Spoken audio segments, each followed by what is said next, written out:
I'm a big fan when it comes to not just prospecting your backyard. Okay. I think that a lot of brokers might disagree with me, but I'm a huge fan of prospecting statewide. Now, obviously, I grew up in New Jersey. My license is in New Jersey. So, New Jersey is a state where you can basically go from one end to the other in just a couple hours. So, when I grew up in central New Jersey, it was like 2 hours to the tip south, to the tip north, and maybe an hour and change each side. So, it was very easy to get around in the state of New Jersey. Obviously, if you're in California, it's a little bit harder to do statewide. But when it comes to prospecting, I'm a huge fan of just because you can only grow in so many different fashions, right? Like, think about it. If any market, as an example, is only, let's just say, statewide, by the way, if any state in one specific asset class, okay, statewide is selling, let's just say, 1,000 properties, right? In the state of New Jersey or New York or Florida or California, Texas, whatever you're prospecting, it doesn't matter what your asset class, but let's just say 1,000 of them are selling every year: retail, industrial, multifamily, the main three. Obviously, then you have plenty of others. But if hypothetically 1,000 properties statewide are selling, and you are only selling in one city, right, and hypothetically only 15 of them sell every year, how much money do you think you're really going to make? So a big factor that I feel like has led to some decent success for us is that we do statewide, and obviously now we're in multiple states across the country. It allows us to, even with hypothetically, like even if we're not the greatest on the phone, and even if hypothetically we're not the number one person in that city, I can do a bunch of different deals all over the state of X, right? For me, New Jersey.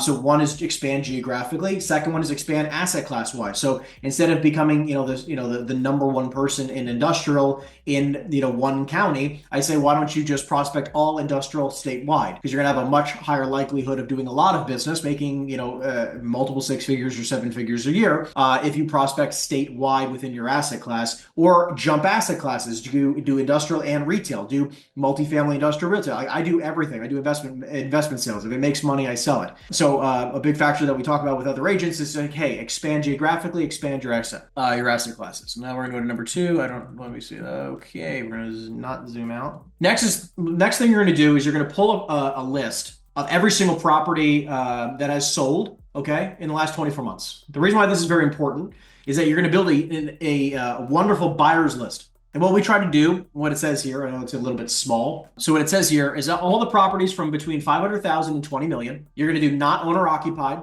You're going to do owns at minimum. That's supposed to say 2 properties. I don't know why it says a $sign, but 2 properties or more. Obviously, you want to make sure it includes a phone number. These are just Reonomy criteria. Okay. You're going to start with non-corporate owned properties. Okay. So you're going to do like individual owned properties. And then you're going to do any asset class of your choice in your geographic location. Okay. So what that's going to allow you to do is that you're going to have a list of all these properties that have sold. Okay. And you're going to be able to see all the people, right, who you should be in relationship with. Because imagine if you could just talk to all the people who are actively buying right now, who have a bunch of money right now, and are continually wanting to buy more product. Because if you just had, let's just say, a dozen of those people in your back pocket, right? Let's say a dozen people who each own 2 to 10 properties or more, who all are actively buying in this crazy, ridiculous market that we're in right now, and they're looking to buy more properties, right? Those would be really good people to have in your back pocket. So while you're prospecting, or even the list that you will be prospecting, you can be prospecting for them instead of hypothetically just prospecting to prospect, right, in your backyard, even though you don't have any buyers for it. Now we're going to build the buyers list first, and then we're going to get into your prospecting. So, all right, number 3 is that learning how to flip a script. So in the prospecting scripts, okay, which by the way, I already have an entire script book, which I can pull up real quick. I have an entire script book. So if you guys want a copy of my team's script book, which I completely custom built myself, all you have to do at the very end, you'll just email me, and we'll make sure that you guys get everything that you need. All you have to do is email me at info@henryeisenstein.com. Make sure you have a copy of our free script and our free roadmap. All you guys, just make sure you guys take full advantage of that. Follow me on social media. I'm literally everywhere. I have 2,000 videos on YouTube, almost 20,000 subscribers there. So, but you can take a look here, and we'll see if I can even learn how to. All right, we're going to not share the screen because it's going to take us way too long. Anyways, point is free script book, you guys, whatever you need. But number 3 is learning how to flip the script, right? So when you're talking to property owners, and we cold call sellers, right? Because now that we've built up our list of buyers, right? You just made, you pulled that list. You can literally, you're going to call up all these people. As you're calling up these people, or you're prospecting for, whether you're prospecting for a buyer or for a seller, you can flip the script. So if you're calling up a buyer list, like we just told you to pull, you can call them up and say, hey, John, I just saw you bought your property 123 Main Street. I'm a commercial real estate broker with EXP Commercial. I come across a lot of off-market properties similar to the one here at 123 Main Street. I'm just curious if I happen to come across something interesting, should I be bringing it to you, or would you be interested in buying something new? They say yes or no. If they say yes, obviously wonderful, take down their information, no problem,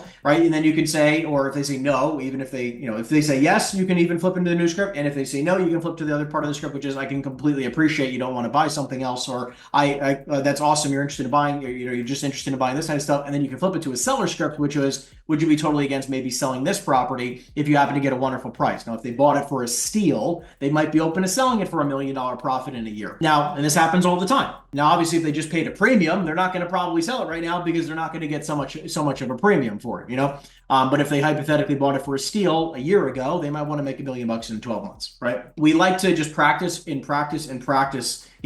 the script. So if you're calling a seller and they say, hey, it'd be like, hey, Mr. Seller, would you be totally against selling your property? They say yes or no. Obviously, for those who say yes, wonderful lead. If they say no, we flip it to a buyer script. Like, I can completely appreciate you don't want to sell the property right now. It's a crazy time to sell. Just out of curiosity, though, we do come across a lot of off-market opportunities. Would you be totally against buying another property if it was at a good price in your market, similar to the one you have here at 123 Main Street? You'd be shocked how many buyers we pick up that way. Number next, that is 5, so that's the wrong direction. Is this 4? Aha, here we are. Okay, we just talked about this, right? You flip the script like we just talked about. Okay, number 5.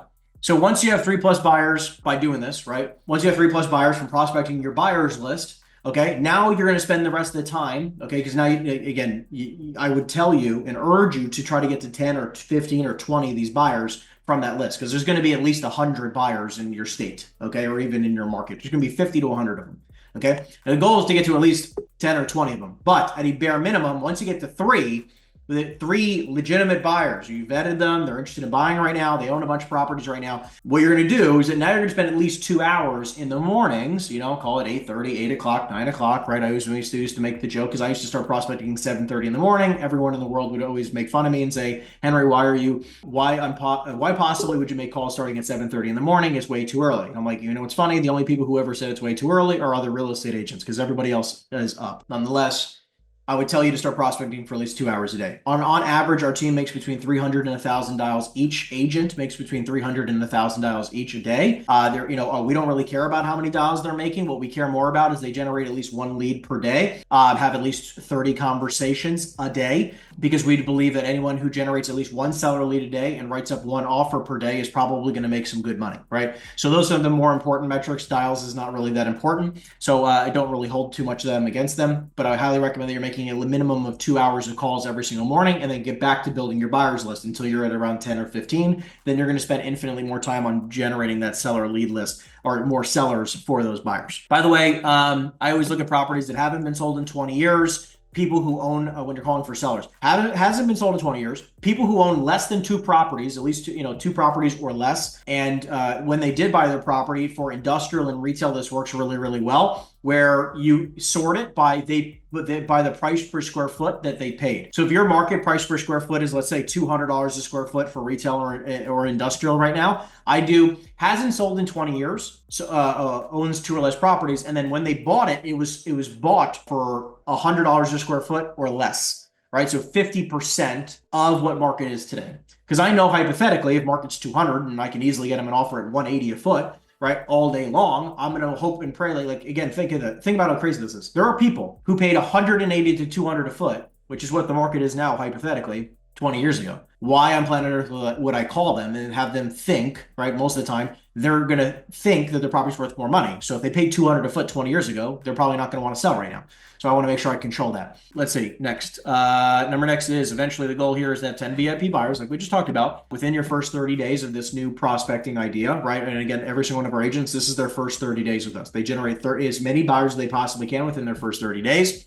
And then they spend 4 hours a day minimum, right? Because they went from 2 to then 4, right? As much time as they possibly can every single day, reaching out to sellers now to find product for those buyers. Now, look, I'm a huge fan of cold calling, but right here, okay, you don't have to cold call, right? If you don't like cold calling, totally fine. I'm not begging anyone here to cold call, but what I am suggesting that everyone here understands is that if you are not lead generating like a monster, if you're not lead generating like an absolute freaking monster, okay? In personal life, if we're not breathing, we're dying. in real estate, if we're not lead generating, our business is dying. So I implore all of you that if you're doing anything besides lead generation for a large portion of your day, unless your team is generating an inordinate amount of business, right? But if you're a solo agent, the majority of your day, I would tell you probably 60 to 80% of your day, right, should be lead generation. And if you're wondering why you're not making more money, it's because you're just not doing one of these four things, right? And this lead generation can look like many things. You can either, and because there's not infinite amount of ways to lead generate. There's only so many. You can either do cold one-to-one, which is cold calling or cold door knocking, okay? One-to-one situation. You can do cold one-to-many, which is any type of paid advertisement or email blasts or text blasts or ringless voicemail blasts, right?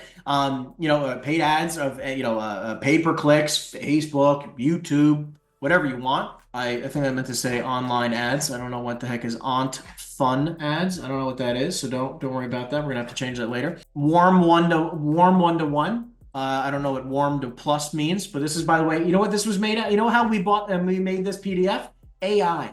Okay, this entire PDF was made using AI. I gave them all my notes, and then it created this, which is pretty cool. It came out pretty good. Let's zoom out. Do you see how this, fancy little, nice little roadmap here? But we have 2 number 5s. And I didn't even notice that until we're watching it right now, but that's AI for you, okay? This is why, everyone's like, oh, we can have AI make calls for us. You're going to let AI make you money? I don't think so. So, warm one-to-one. A lot of us like sphere of influence. A lot of us use referrals. I think referrals are a huge aspect of the business. However, I want to note, I've very seldom have I seen people doing the referral game right.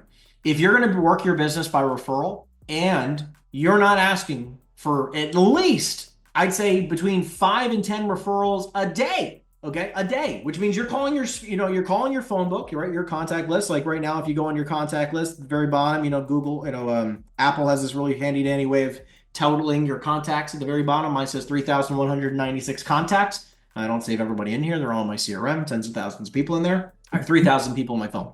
Every week, all you got to do is have, or every day, I apologize. If you're just going to work by a sphere of influence, every day is another letter of the alphabet. Don't make it complicated. Go through A today, B tomorrow, C the next day, whatever it is. But you can't count a referral until you've asked for one, right? Like, you can't really count it as an opportunity, right? Like, just because you had a conversation doesn't mean anything. Oh, hey, Stacy, how was your day? I don't really care about that. Did you ask Stacy for a referral? Hey, Stacy, can I ask you for a favor? Yes. Can I count on you for one wonderful referral, someone who's just like you, super kind, looking to, maybe buy or sell a piece of real estate within X time, whatever specifics you want to be, within the next 30 days. Can you do that for me? Yes. Great. That's asking for one referral. Do that 10 or 20 times every single day. Watch your business blow up. Okay? But you can't just be like, anyway, talk to my friends today and I got no leads. Why? Well, obviously, because you didn't ask for it. Warm one-to-many is the last one, that should say the word content on social media. That's amazing. You like that? Social media. I don't know what that is, but social media. Yeah. Okay. Look, I'm all over social media.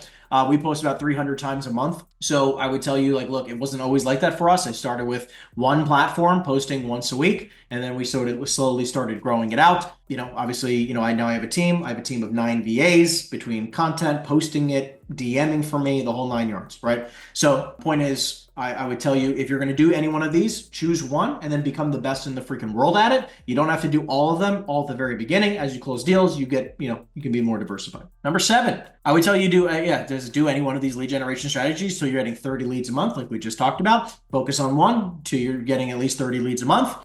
In your specific asset class or multiple different asset classes in your geographical location, whether that's statewide or in your county. What is the best VA companies to contact for a VA? I would tell you to start with Upwork.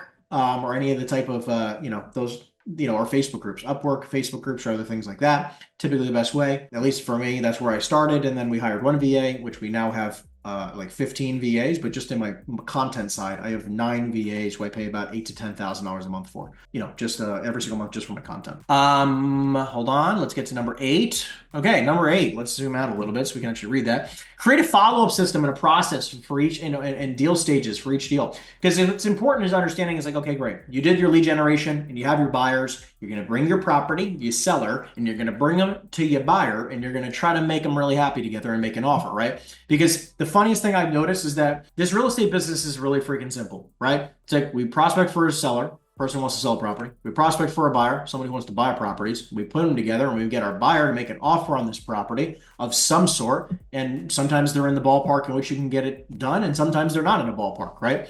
And it's totally okay. If they're not in the ballpark, it just means the seller maybe wants too much money or you're not speaking to the right buyer. I mean, it's really not super complicated, right, guys? So what I found is that the people who write up the most offers, true offers from buyers, typically make the most money, right? It's not even about generating more than anything else. The people who just write up more offers from their buyers are, means that you're calling up the most buyers and you're getting them to put the most offers in writing and submitting them. Those people typically make the most money. That's one of the biggest metrics that we track within our business. It's really also important that, like, think about it. In the real estate business, guys, it's really funny how people think about this too, which is we know, just if we talk openly, right, that 99 times out of 100, when you call somebody up for the very first time, whether it's a cold call or ad or whatever, right? Like the odds of them actually interested in selling is very low, especially if it's a cold call, right? So it's like everyone's like so flabbergasted. They're like, oh my God, it's like I'm getting so much rejection. I'm like, you're just calling a bunch of people completely cold, asking them if they're interested in selling the property. And it's not any sort of surprise that they say no. I mean, like, look, 80% plus, 95% plus are probably not interested. And that's totally normal. Let's just be honest, right? But of the 5% or so who are interested, right? Maybe 10% or so who are interested in selling, wonderful. But the odds of them selling right now, just because they're open to the idea of selling, doesn't mean they're open to the idea of selling right now and or for a fair and reasonable price that would cause it to sell. So it's like when you're prospecting, specifically cold calling for us, it's like we're not crazy surprised. I mean, guys, think about it. We get about a 10 to 15% contact rate. And then of that 10 to 15% contact rate, we have somewhere around 10 to 20% of those people are actually interested in selling. So overall, we're talking about a very small percent, called 20% of 10%, which means that's 2% of all properties that we reach out to we're actually interested in selling. Again, we're not super flabbergasted when they're not interested in selling or they want to sell for an absolutely outrageous price. Because guess what? You got to read between the lines, which is, are they actually interested? No. If they want $20 million for a $10 million property, they're not that interested, and or they're just not educated. That's why a follow-up process is incredibly important, which means tagging every single lead with the type of details, which is like for us, what we do is we run automatic campaigns, which is texts, emails, ringless voicemails. We even have like automatic mailers that go out, like all this stuff that goes out to these people automatically without us having to worry about anything. So it's like, if this person's not interested in selling right now, no problem. Give me your address, your phone number, your email, and I'm going to blast the crap out of you until they're ready to sell. And hopefully that I've given you enough marketing content so that when they are ready to sell, I'm the person who's first in line. And by the way, you want to know a really cool secret about follow-up? One way to make sure that you can always make sure that you're remembered. We send letters of intent to every single lead that we generate. Very, very important thing. So we give them a letter of intent, we draft an offer, and we submit an offer on every single lead we generate. And it allows us to stand out from the rest, because a lot of other people are just like, oh, I'm just your local friendly neighborhood commercial broker. Give me a call when you're ready. Here's a bunch of sales comps. We actually submit an offer on every single lead that we generate, whether they're looking to sell now or in the future. The point is that they've received an offer or multiple offers from us. So that way it's an easier way for them to remember us. But anyways, we organize every single one of our leads in multiple different fashions. We tag them by a seller or buyer. We organize them by asset class. We organize them by city, by county, by motivation, by square footage, by price range, all these different stuff. So I can easily just sort through. I mean, I'm not going to do it on my Reonomy because it's a little bit of private information, but literally in my Reonomy, I tag every single lead. So I can literally, it's the coolest thing in the world. If you guys are paying for Reonomy, one of the coolest things that I think is super underutilized is tagging. So what you do is that you'll go on a piece of property, any property, okay? You just click on any address you want. And then there's a label, okay? You click label and you label it. And then what you can do is you can search and sort by your label. So what I'm able to do, because every property we've ever generated is in my Reonomy and labeled, so I can now have a 3D version. I have a map version, and I can sort by criteria in Reonomy to know when I'm speaking to a buyer and they say, hey, I'm looking for an industrial deal in Monmouth County, New Jersey, that's 20,000 to 50,000 square feet. I could just sort by criteria in Reonomy, bing, bing, bing, done. And I have the exact same organization in my CRM system. So I make sure I just never lose anything.